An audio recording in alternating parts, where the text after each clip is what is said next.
Hamdani. He's a visiting fellow at the European Council on Foreign Relations. He joins us now from London. Thanks so much for being with us.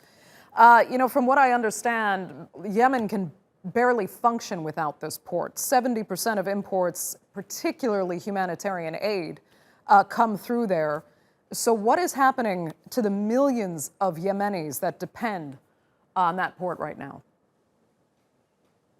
Thank you for having me here. And I honestly don't know to what extent the situation could get worse. Obviously, the civilians are going to be the most impacted on this battle for Hodeida port, which you note is responsible for 70% of what comes into the country in the form of humanitarian aid, but also in terms of goods and in terms of also businesses that struggle to survive throughout the conflict.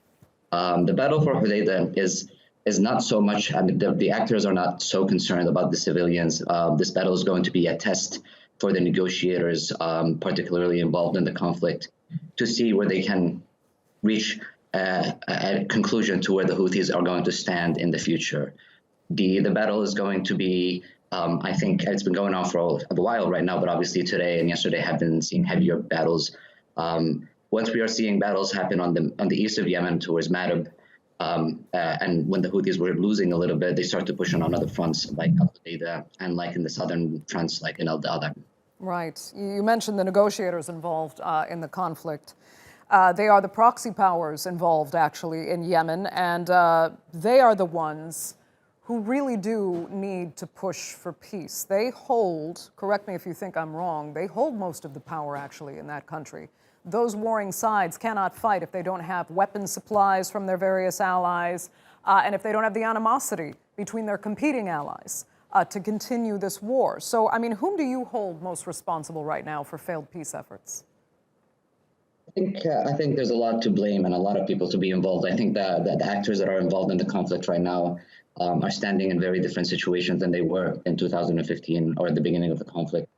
I think certainly the foreign actors involved in the conflict should be held responsible for what's going on in the conflict, but also there should be a lot of, as well as responsibility from within Yemeni actors who had allowed these foreign actors to intervene, supply, and sort of proxytize, if we shall say.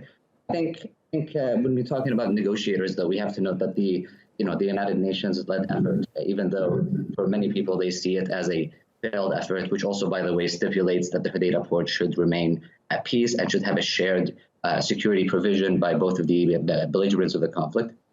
But that hasn't really held since 2018. Intermittent clashes have been ongoing, and I think the actors know exactly where and how far they can push the limits.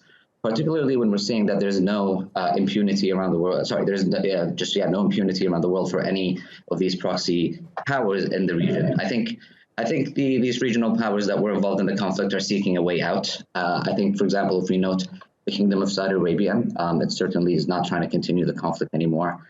I think if we're talking about the United Arab Emirates, which is also involved in the conflict, I think they have different strategic interests right now in the south. They do have interests on the Red Sea, and this may also develop into that as well. But the Hodeida just sort of amalgamates all these powers coming into together. The United Arab Emirates backed forces, the Saudi-backed forces, and the Houthis, who largely dominate in the north of Yemen. Raiman Al-Hamdani, thank you so much for joining us there from London. We really appreciate it.